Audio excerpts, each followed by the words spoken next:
Hello friends, എല്ലാവർക്കും നമസ്കാരം. എല്ലാവരും കാത്തിരിക്കുന്ന മിത്രയുടെയും ആര്യൻ്റെയും ഇന്നത്തെ കഥയിലേക്ക് ഏവർക്കും സ്വാഗതം. എല്ലാവർക്കും നല്ലൊരു ദിവസം, ഒരു അടിപൊളി ഗുഡ് മോർണിംഗ് ആശംസിക്കുകയാണ്.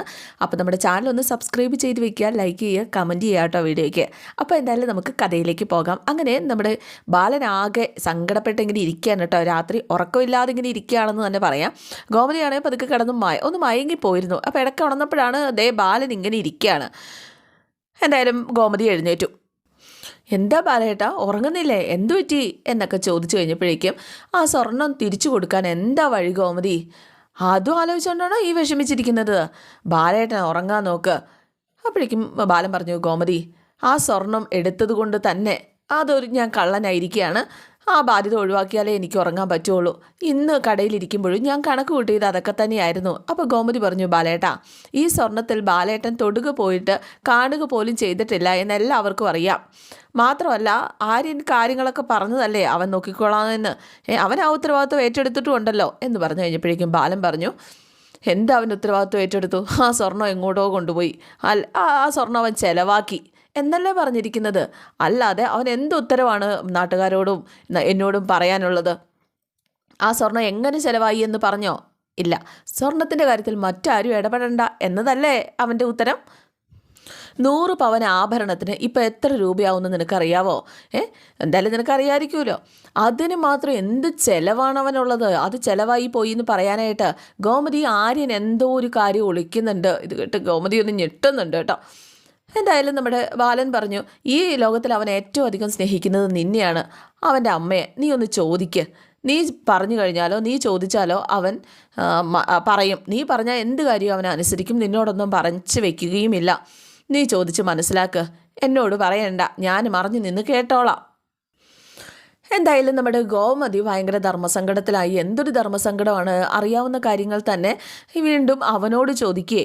അപ്പോഴേക്കും ഇവൾ ആലോചിക്കുന്നത് കണ്ടു കഴിഞ്ഞപ്പോഴേക്കും, എന്താ നീ ആലോചിക്കുന്നത്? ഇല്ല ബാലേട്ട, ഞാൻ ചോദിക്കാം എന്ന് ഗോമതി ഇരുന്ന് പറയുകയാണ്. പക്ഷേ എങ്ങനെയെന്നൊന്നും ഗോമതിക്ക് അറിയത്തില്ല. ഇപ്പം ബാലനെ ഒന്ന് കടത്തി ഉറക്കുക എന്നത് മാത്രമാണ് ഗോമതിയുടെ ഏക ലക്ഷ്യം. പക്ഷേ ഗോമതിയുടെ ഉറക്കം നഷ്ടപ്പെട്ടു.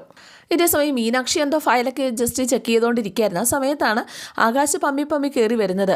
കോഴിമുട്ട ഇടാൻ വരുന്ന പോലെ അവൻ്റെ പരിങ്ങലൊക്കെ കണ്ടു കഴിഞ്ഞാൽ അവൻ്റെ ഉദ്ദേശം നമുക്ക് മനസ്സിലാക്കാവുന്നതേ ഉള്ളൂ. എന്തായാലും ഇവൻ വന്ന് പതുക്കെ മീനാക്ഷിക്ക് അരികിലേക്ക് ഇങ്ങനെ ഇരിക്കുക. എന്ന് മീനാക്ഷി ചോദിച്ചു കഴിഞ്ഞപ്പോഴേക്കും, അല്ല, കഴിഞ്ഞ കുറച്ച് ദിവസമായിട്ട് ഭജന ഇരിക്കലും ആകാശിൻ്റെ കല്യാണവും ഒക്കെ ആയിട്ട് അങ്ങോട്ട് പോയി ദിവസങ്ങൾ. നമ്മൾ ഭയങ്കര ടെൻഷനായിരുന്നു അല്ലേ?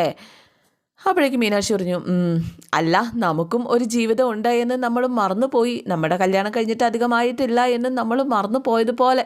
അപ്പോൾ മീനാക്ഷി പറഞ്ഞു, ഇല്ല, എനിക്കത് നല്ല ഓർമ്മയുണ്ട്. അവൾ എന്തോ ചെക്ക് ചെയ്തുകൊണ്ടാണ് കേട്ടോ പറയുന്നത്. അങ്ങനെ ഓർമ്മയുണ്ടായിരുന്നെങ്കിൽ നീ എഴുതിക്കൊണ്ടിരിക്കുമോ രാത്രിയിൽ?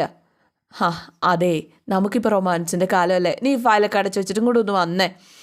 അപ്പോഴേക്കും മീനാക്ഷി ഇവനെ നോക്കുക. ആ ഫയൽ അങ്ങോട്ട് മാറ്റി വെക്കുന്നേ, വാന്നേ എന്നും പറഞ്ഞിട്ട് അവളെ ചേർത്ത് പിടിക്കുക. ഇതെന്തൊരു കഷ്ടം ആകാശേ, ഇത് അർജൻറ്റ് ഫയലാണ്, നാളെ ഡയറക്ടറുടെ മുമ്പിൽ വെക്കാനുള്ള ഫയലാണ്. ഡയറക്ടറോട് പറഞ്ഞാൽ മതി, ഹസ്ബൻഡ് അതിന് സമ്മതിച്ചില്ലാന്ന്. ഒന്ന് വാടോ മീനാക്ഷിക്കുട്ടി, ഒന്ന് വാ. മീനാക്ഷി ചിരിച്ചിട്ട് പറഞ്ഞു, ഇയാളുടെ ഒരു കാര്യം.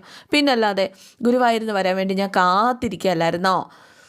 കാര്യമായിട്ട് നിന്നോടൊന്ന് വർത്താനം പറയാനും എൻജോയ് ചെയ്യാനും ഒക്കെ ആയിട്ട് വന്നിറങ്ങി കുറച്ച് കഴിഞ്ഞപ്പോൾ മുതൽ ആരെൻ്റെ പ്രശ്നങ്ങൾ. അപ്പോൾ ജീവിതമാകുമ്പോൾ ഇങ്ങനെയൊക്കെ തന്നെയാന്നേ. അല്ല മീനു, ഞാനൊരു കാര്യം ചോദിക്കട്ടെ? ഞാൻ ആലോചിക്കുകയായിരുന്നു, അല്ല, അവരുടെ റൊമാൻസ് എങ്ങനെയായിരിക്കും? അപ്പോൾ മീനാക്ഷി ചോദിച്ചാൽ, എന്താ ഇങ്ങനെയൊക്കെ പറയുന്നത്? അയ്യേ, അല്ല, അവർ ഭയങ്കര പ്രേമമായിരുന്നു കുറച്ച് നാളായിട്ടെന്നല്ലേ പറഞ്ഞത്. പക്ഷേ അധികം ഇടപഴകിയൊന്നും കാണുന്നില്ലല്ലോ. അതുകൊണ്ടാണ് ചോദിച്ചത്, അവരുടെ റൊമാൻസ് എങ്ങനെയായിരിക്കുന്നത്? അവർ രണ്ടിടത്തല്ലേ കിടക്കണത് എന്ന് മീനാക്ഷി പെട്ടെന്ന് പറയുക കേട്ടോ. അപ്പോൾ ആകാശ് ചോദിച്ചാൽ, എന്താ? അല്ല, അവർ അപ്പുറത്തെ വീടും ഇപ്പുറത്തെ വീടും അങ്ങനെ രണ്ടിടത്തായിരുന്നല്ലോ, തൊട്ടടുത്ത് അടുത്ത 2 വീടായിരുന്നല്ലോ, അങ്ങനെയായിരുന്നു, 2 അടുത്തായിരുന്നു എന്ന് പറഞ്ഞത്. അപ്പോഴേക്കും ഇവൻ അന്തം വിട്ടിങ്ങനെ നോക്കുക കേട്ടോ. അല്ല, അവർ ഹണിമൂണിന് പോകുമായിരിക്കുമോ? ഇതെൻ്റെ പൊന്നേട്ടാ, ഹണിമൂണിന് മാത്രം പറയല്ലേ. അതേ മറക്കാൻ ശ്രമിക്കുക എന്ന് മീനാക്ഷി. പിന്നെ ഒരു കാര്യം, നമ്മളോട് കാണിച്ച അഭ്യാസങ്ങളൊന്നും ആര്യോടും മിത്രയോടും കാണിക്കാനായിട്ട് നിൽക്കണ്ട കേട്ടോ. അവർ ഹണിമൂണിന് പോകാനായിട്ട് പ്ലാൻ ചെയ്താൽ അവർ മാത്രം പോകും. അല്ലാതെ ഒരു വണ്ടി ആൾക്കാരുമായിട്ട് കൊടൈക്കനാൽ കാണാനൊന്നും പോവില്ല, ഉറപ്പ്. അപ്പോഴേക്കും കൊടൈക്കനാൽ പോയിട്ട് അവർ സിനിമയ്ക്ക് പോലും പോകുന്ന എനിക്ക് തോന്നണില്ല എന്ന് ആകാശ്. അതെ, അവർ തമ്മിൽ എന്തോ ഒരു പ്രശ്നമുണ്ട്. എൻ്റെ സംശയങ്ങളായിട്ട് തന്നെ അങ്ങോട്ട് നിൽക്കുകയാണ്. ആര്യൻ പറയുന്നതും ഇവിടെ നടക്കുന്നതും തമ്മിൽ ഒരു മാച്ചും കാണുന്നില്ല. വാക്കും പ്രവൃത്തിയും രണ്ടും രണ്ടാണ്. നീ ഒന്ന് സൂക്ഷിച്ചൊന്ന് നോക്ക്. 2 പേരുടെ മുഖത്തും ഒരു കള്ള ലക്ഷണം കാണാം. മിത്രയുടെ മുഖത്ത് ഒരു ദുഃഖഭാവമാണ്, ആര്യൻ്റെ മുഖത്താണെങ്കിൽ ദേഷ്യവും. അങ്ങനെയും ചില സമയത്ത് കാണുന്നുണ്ട്. മീനാക്ഷി ആകെ കിളി പോയിരിക്കുക കേട്ടോ. ഇനി അവരാരെങ്കിലും കുടുക്കിയതായിരിക്കുമോ? അല്ല, ചില കൂട്ടുകാരുണ്ടെന്നേ, ഇവരെ കൊണ്ട് അങ്ങനെ പ്രേമിപ്പിക്കും, കല്യാണം കഴിപ്പിക്കും. പിന്നീടായിരിക്കും ഇരുവരും കാര്യങ്ങളൊക്കെ തിരിച്ചറിയുന്നത്. അങ്ങനെ ഒരു സിറ്റുവേഷൻ ആയിരിക്കുമോ നടന്നിരിക്കുന്നത്? മീനാക്ഷി ആകെ പെട്ടുപോയിരിക്കുക കേട്ടോ. ഇത് മൊത്തം കണ്ടുപിടിച്ച് കഴിഞ്ഞിട്ടുണ്ടെങ്കിൽ തീർന്നില്ലേ കാര്യങ്ങൾ. അപ്പോൾ മീനാക്ഷി പറഞ്ഞു, ആകാശേ, അവരായി അവരുടെ പാടായി. നമ്മൾ എന്തിനാ അവരുടെ കാര്യം പറഞ്ഞ് സമയം കളയണത്? നമുക്ക് നമ്മുടെ കാര്യമില്ലേ, അത് വേണ്ടേ? ആകാശ് പറഞ്ഞത് സത്യമാണ്. കുറേ ദിവസം വേറെ ഏതോ ലോകത്ത് കഴിഞ്ഞ പോലെയാണ് തോന്നണത് എന്ന് പറഞ്ഞ് നമ്മുടെ മീനാക്ഷിയും ഒന്ന് റൊമാൻറ്റിക്കാനായിട്ട് പോവുകയാണ്. ഇതേ സമയം ഹോളിലൊരു അനക്കം പോലെ. ഹോളിൽ ആരെങ്കിലും വന്നോ? മിത്രയാണോ? ഈശ്വര, ആര്യനുമായിട്ട് വഴക്കുണ്ടാക്കി വല്ലതും വന്നതായിരിക്കുമോ എന്ന് മീനാക്ഷി പുറത്തൊരു സൗണ്ട് കേട്ട് കഴിഞ്ഞപ്പോഴേക്കും ആലോചിക്കുക കേട്ടോ. അപ്പോൾ ആകാശ് ചോദിച്ചു, നീ എന്താ ആലോചിക്കുന്നത്? അല്ല, കുറേ ദിവസങ്ങൾ വെറുതെ പോയല്ലോ എന്നാലോചിക്കുകയായിരുന്നു. അതെ, ഞാൻ ഇച്ചിരി വെള്ളം കുടിച്ചിട്ട് വരട്ടെ. ഈയിടെയായിട്ട് വല്ലാത്ത ദാഹം. ഞാൻ ഒന്ന് കുടിച്ചിട്ട് വരാവേ. പെട്ടെന്ന് വന്നേ. ദാ വരുന്നു എന്നും പറഞ്ഞ് മീനാക്ഷി പെട്ടെന്ന് ഹോളിലേക്ക് പോവാം. ഹോളിൽ ചെന്ന് കഴിഞ്ഞപ്പോഴേക്കും സോഫയിൽ ആരോ കിടക്കുന്നത് പോലെ മീനാക്ഷിക്ക് തോന്നുകയാണ്. മീനാക്ഷി ലൈറ്റിട്ട് നോക്കിക്കഴിഞ്ഞ് ആ പുതപ്പിലൊന്നും എടുത്ത് മാറ്റി നോക്കിക്കഴിഞ്ഞപ്പോഴേക്കും മിത്ര. മിത്രയോ, നീ എന്താടി ഇവിടെ കിടക്കുന്നേ? ഞാൻ ഇവിടെ കിടന്നോളാം ചേച്ചി. ഇവിടെ കിടക്കാനോ? അവിടെ മുറിയിൽ ശരിയാവില്ല ചേച്ചി. 2 പേർക്കും സമാധാനം കിട്ടത്തില്ല. എന്തിനാ വെറുതെ? എൻ്റെ പൊന്നെ, നീ ഇവിടെ കിടക്കുന്നു എന്ന് അറിഞ്ഞാൽ ഇവിടെ ആർക്കെങ്കിലും സമാധാനം കിട്ടുമോ? നീ കൂടെ വന്നേ, കൂടെ എഴുന്നേറ്റ്. വേണ്ട ചേച്ചി, ശരിയാവില്ല അതിനകത്ത് പോയി കിടന്ന. ചേച്ചിനെ നിർബന്ധിക്കേണ്ട ചേച്ചി. അപ്പോൾ മീനാക്ഷി പറഞ്ഞു, ദേ പറയുന്നത് അനുസരിക്ക്. കല്യാണം കഴിഞ്ഞ് 3 ദിവസം പോലും ആയില്ല. അതിനിടയിൽ ഭാര്യയും ഭർത്താവും 2 ഇടത്താണ് എന്ന് സംസാരം വന്നിട്ടുണ്ടെങ്കിൽ സംശയം എല്ലാവർക്കും കൂടുതലേ ഉള്ളൂ. വന്ന് ഇങ്ങോട്ട് വരാനാ പറഞ്ഞത് എന്നും പറഞ്ഞിട്ട് ഇവളെ അകത്തേക്ക് വിളിച്ചുകൊണ്ട് പോകുക. അതേ റൂമിലേക്ക് കയറ്റി വിടുക. റൂമിലേക്ക് ചെന്ന് കഴിഞ്ഞപ്പോഴേക്കും നമ്മുടെ ആര്യൻ തലേ മൂടി ഇങ്ങനെ കിടക്കുകയാണ് കേട്ടോ. അപ്പോൾ പതുക്കെ മീനാക്ഷി തട്ടി വിളിക്കുക, ഇതെന്തൊരു ശല്യം ഇത്, മിത്രനാണോന്ന് ഓർത്തിട്ടാ. ആര്യ, എഴുന്നേക്കട, ഞാനാ ഏട്ടത്തി. അപ്പോഴേക്കും പെട്ടെന്ന് അവൻ പുതപ്പൊക്കെ മാറ്റി എഴുന്നേറ്റു. എന്താ ഏട്ടത്തി? എന്താ പറ്റിയേ? ഞാൻ എന്നും പറഞ്ഞുകൊണ്ട് ആര്യൻ ഇങ്ങനെ നിൽക്കുക. എന്താ ആര്യ ഇതൊക്കെ? ഒന്നുമില്ല ഏട്ടത്തി, എന്ന് കിടന്ന് ഉറങ്ങാൻ നോക്കിയേ. ഉറങ്ങാൻ പറഞ്ഞാൽ ഉറങ്ങാൻ പറ്റണ്ടേ? നോക്കാര്യ, നിങ്ങൾ ഭാര്യയും ഭർത്താവുമാണ്. പരസ്പരം മനസ്സിലാക്കി മുന്നോട്ട് പോകേണ്ടവരാണ്. അങ്ങനെ തന്നെയാണ് ഏട്ടത്തി, എനിക്കറിയാം. ഇപ്പോഴത്തെ പ്രശ്നം എന്താണെന്ന് വെച്ച് കഴിഞ്ഞാൽ ഏട്ടത്തിക്ക് അറിയാലോ എന്ന് ആര്യൻ പറഞ്ഞു കഴിഞ്ഞപ്പോഴേക്കും മീനാക്ഷി അന്തം വിട്ട് നോക്കുക. ഈ കട്ടിൽ കിടന്നില്ലെങ്കിൽ എനിക്ക് ഉറക്കം വരില്ല. അതേ, കട്ടിൽ കിടന്നുറങ്ങണം. മിത്രയും കട്ടിലിൽ തന്നെ കിടന്നുറങ്ങണം. അതൊന്നും ശരിയാവില്ല. ദേ, നിങ്ങൾ എൻ്റെ അനിയനും അനിയത്തിയാ. ചില കാര്യങ്ങൾ അങ്ങനെ എനിക്ക് തുറന്ന് പറയാൻ പറ്റില്ല. അതൊക്കെ മനസ്സിലാക്കി തന്നെ നിങ്ങൾ 2 പേരും പെരുമാറണം. 2 പേരെയും ഒരു കട്ടിലിൽ തന്നെ കിടന്നുറങ്ങണം. അത്രയും ഞാൻ പറയുന്നുള്ളൂ. മനസ്സിലായല്ലോ അല്ലേ? എന്തായാലും മീനാക്ഷി പോയി കഴിഞ്ഞപ്പോഴേക്കും ആര്യന് ദേഷ്യം വന്ന് ആര്യൻ പുതച്ചിരുന്ന പുതപ്പും തലേണയൊക്കെ എടുത്ത് അവൻ താഴെ ഇട്ട് അവൻ താഴെ കിടന്നു. മിത്ര ഒട്ടും പഠിച്ചില്ല. മിത്ര കട്ടിലും കയറി ഇങ്ങോട്ട് കിടന്നു. ഇടയ്ക്കൊന്ന് നോക്കിയും ആര്യനെ. എന്തായാലും മൈൻഡ് ചെയ്യാണ്ട് പിന്നെ മിത്ര അവിടെ കയറി കിടന്നു കേട്ടോ. നീ എന്താ താമസിച്ചേ? നീ എവിടെയായിരുന്നു എന്ന് ചോദിച്ചപ്പോൾ അടുക്കളയിൽ എന്ന് ആകാശ് മീനാക്ഷിയോട് പറയുക കേട്ടോ. അപ്പോൾ മീനാക്ഷി റൂമിൽ വന്നു കഴിഞ്ഞപ്പോൾ ആകാശ് ചോദിച്ചതാണ്. അപ്പോൾ ആ അടുക്കളയിൽ അല്ലെ പാത്രം ഒന്നും എടുക്കണ സൗണ്ട് കേട്ടില്ലല്ലോ. ഒച്ചപ്പാടും ബഹളം ഉണ്ടാക്കിയാണോ ഞാൻ പാത്രം എടുക്കേണ്ടത് ഈ നട്ടപ്പാതിരയ്ക്ക്? അപ്പോഴേക്കും അവൻ പതുക്കെ കൈയൊക്കെ മണത്ത് നോക്കുക. അല്ല, ആഹാരം കഴിച്ചിട്ട് മണമൊന്നുമില്ലല്ലോ. എൻ്റെ പൊന്ന് ആകാശ, കഷ്ടമായല്ലോ. ഇവിടെ ഞാനൊരു ക്യാമറ കൊണ്ട് നടക്കാം. ഓരോ മിനിറ്റിൽ ഞാൻ എവിടെയാണെന്ന് ആകാശത്തിന് തിരിച്ചറിയാലോ. എന്തൊരു കഷ്ടം. അങ്ങോട്ട് കിടക്കാൻ നോക്കുക. എനിക്ക് നല്ല ഉറക്കം വരുന്നു, ഞാൻ കിടക്കാൻ പോവാ എന്നും പറഞ്ഞ് മീനാക്ഷി കിടക്കുക.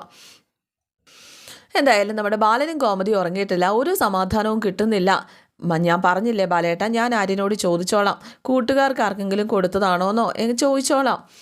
അല്ല അതോ ഇനി കള്ളം വല്ലതും കൊണ്ടുപോയതാണോ, അങ്ങനെ ആയിരിക്കുമോ എന്ന് പറഞ്ഞു കഴിഞ്ഞപ്പോഴേക്കും പോലീസ് ബാലൻ പറഞ്ഞു, അതെ, പോലീസിൽ അവൻ പരാതി കൊടുത്തിട്ടില്ല. ഒരു കാൽ പാവം കളഞ്ഞാലും നമ്മൾ പോലീസിൽ അറിയിക്കില്ലേ?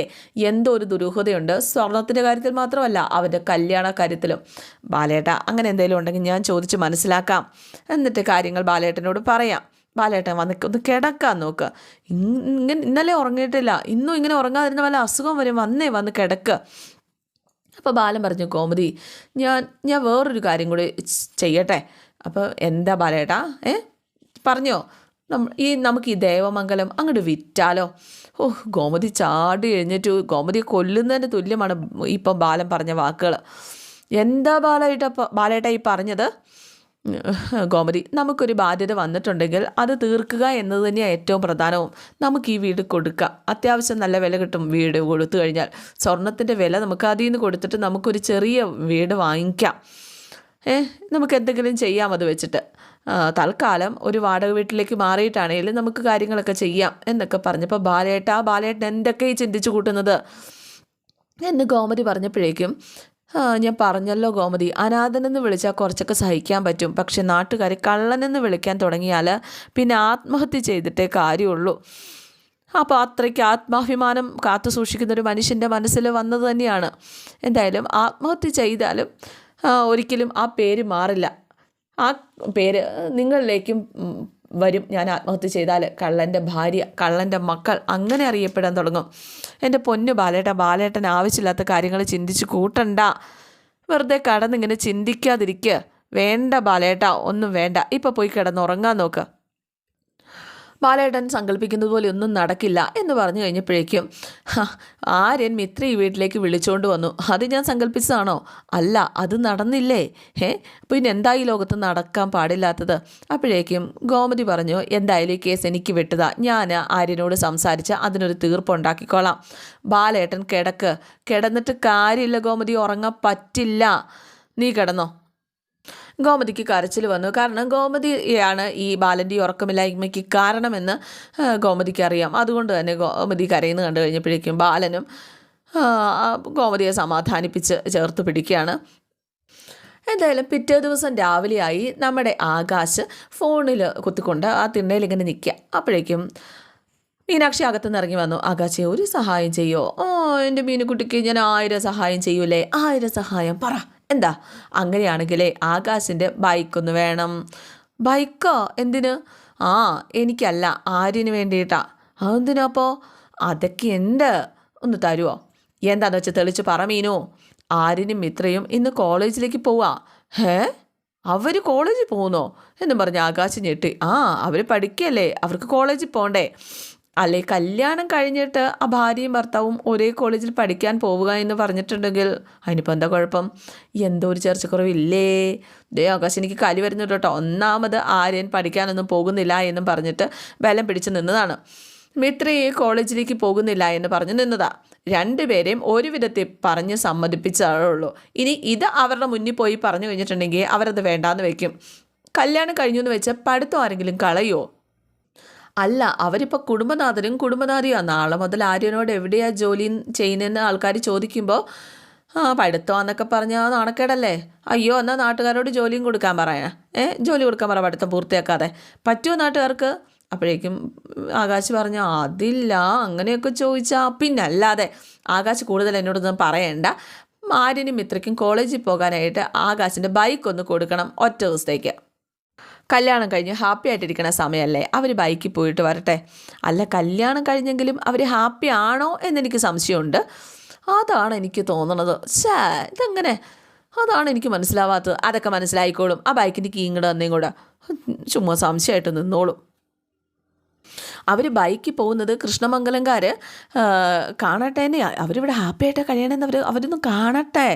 അപ്പോഴേക്കും ആകാശ് വീണ്ടും ചോദിച്ചു, അതിന് വാസ്തവത്തിൽ ഹാപ്പി ആണോ? പിന്നെ ഹാപ്പി അല്ലാതെ ഇത് എത്ര നേരമായി ഞാൻ പറയണോ? അവർ ഭയങ്കര ഹാപ്പിയാണ്. എന്നോട് മിത്ര രാവിലെയും കൂടെ പറഞ്ഞതേ ഉള്ളൂ, ഇത്രയും ഹാപ്പിയായിട്ട് ജീവിക്കാൻ പറ്റുന്നത് അവൾ കരുതേയില്ലാന്ന്. ആണോ? പിന്നെ പക്ഷേ ആ സന്തോഷം അവരുടെ മുഖത്തങ്ങോട്ട് കാണിക്കുന്നില്ല. ഓഹോ, എനിക്ക് സന്തോഷമാണ് എന്ന് പറഞ്ഞ് മിത്ര വിളിച്ചു പറഞ്ഞുകൊണ്ട് നടക്കണോ? സിനിമയിലൊക്കെ ആണെങ്കിൽ സന്തോഷം വന്ന് സ്ലോ മോഷനിലേക്ക് നടക്കാമായിരുന്നു. ജീവിതത്തിൽ സ്ലോ മോഷൻ ഇല്ലല്ലോ. ആകാശ് ഒന്ന് കീ എടുത്തുകൊണ്ട് വന്നു ഇങ്ങോട്ട്. ചെല്ലിയല്ലേ എന്ന് പറഞ്ഞ് ആകാശിനെ പറഞ്ഞു വിട്ടു. ഈശ്വര, ഇതിനേക്ക് ഒന്ന് മാനേജ് ചെയ്തുകൊണ്ട് പോകാൻ ഞാൻ കുറേ പാടുപെടുമല്ലോ എന്നും പറഞ്ഞിട്ട് വലിയൊരു പണി ചെയ്ത മാതിരി. അതെ, വലിയൊരു ടാസ്ക് തന്നെയാണ് ഇപ്പോൾ മീനാക്ഷി ചെയ്തിരിക്കുന്നത്. ഇതുങ്ങളെയൊക്കെ ഒന്ന് വിശ്വസിപ്പിക്കുക എന്നുള്ളത് വലിയ കാര്യം തന്നെയാണ്. ഇളയ്ക്ക് കൈയും കൊടുത്ത് ആ തിണ്ണയിലിങ്ങനെ നിന്ന് ഓർക്കുക, ഈശ്വര, ഇതിനെയൊക്കെ ഞാൻ എങ്ങനെ മുന്നോട്ട് കൊണ്ടുപോകും? എന്തായാലും ഇത്ര കോളേജിൽ പോകാനൊക്കെ റെഡിയാവുകയാണ്. ആര്യനും പോകാനൊക്കെ റെഡിയായിട്ടോ. എന്തായാലും ആദ്യം നീ പോയി കഴിഞ്ഞ് ഒരു അരമണിക്കൂർ കഴിഞ്ഞ് ഞാൻ ഇറങ്ങുന്നുള്ളൂ. എന്താ ഒരുമിച്ച് കയറി കോളേജിൽ പോകണമെന്നല്ലേ അപ്പച്ചി പറഞ്ഞത്? അയ്യോ, അമ്മ ഒരിക്കൽ പറഞ്ഞതനുസരിച്ച് കാരണമാണ് ഞാൻ അനുഭവിക്കുന്നത്. എന്തായാലും ഏത് സമയം ഇത് തന്നെ പറയേണ്ട കാര്യമൊന്നുമില്ല. എൻ്റെ പൊന്നെ, ഏത് നേരത്താണല്ലോ സമ്മതിക്കാൻ തോന്നിയത്. എന്തായാലും നിൻ്റെ നല്ല സമയത്തും എൻ്റെ മോശ സമയത്തുമാണ് അത് സമ്മതിക്കാൻ തോന്നിയത് എന്ന് പറഞ്ഞു കഴിഞ്ഞപ്പോഴേക്കും, എൻ്റെ നല്ല സമയമോ? അതെങ്ങനെ എൻ്റെ നല്ല സമയമാവുന്നത്? എങ്ങനെയാണ് നിനക്ക് നല്ല സമയമെന്നോ? പഴയ കാമുകം തേച്ചിട്ട് പോയപ്പോൾ പുതിയൊരാളെ കിട്ടിയില്ലേ കൊണ്ട് നടക്കാനായിട്ട്? ഓഹോ, ശരിക്കും ഇവൾക്ക് അങ്ങോട്ട് നാണക്കേട് പോലെ ആയിപ്പോയിട്ട് ആ രീതിയിലാണ് ആര്യൻ സംസാരിച്ചതെന്ന് ഉത്തരം മുട്ടിച്ച് കളഞ്ഞു മിത്രയെ. അപ്പോൾ ഒരു കാര്യം നിങ്ങളോട് എല്ലാവരോടും പറഞ്ഞോട്ടെ, നമ്മുടെ ഈ ഒരു ചാനലിൽ ഗീതുവിൻ്റെയും ഗോവിന്ദിൻ്റെയും അതുപോലെ തന്നെ മറ്റേ ചാനലിൽ നിങ്ങളുടെ സേതുവിൻ്റെയും പല്ലവിയുടെയും ഇഷിതയുടെയും മഹേഷിൻ്റെയും അതുപോലെ അഭിയുടെ ജാനകിയുടെ ഒക്കെ കഥ ഇടുന്നുണ്ട്. കമൻറ്റ് ചെയ്ത് ഓരോ കഥകൾ ഇടുന്നില്ലേ എന്ന് ചോദിക്കുന്നത് കൊണ്ടാണ് കേട്ടോ ഞാനത് പറയുന്നത്. അപ്പം ഇന്നത്തെ എപ്പിസോഡ് ഇവിടെ അവസാനിച്ചു. എല്ലാവർക്കും ഇഷ്ടമായി എന്ന് വിചാരിക്കുന്നു. ഒറിജിനൽ എപ്പിസോഡാണ്, അടിപൊളിയാണ്. സിയോഗി, താങ്ക് യു.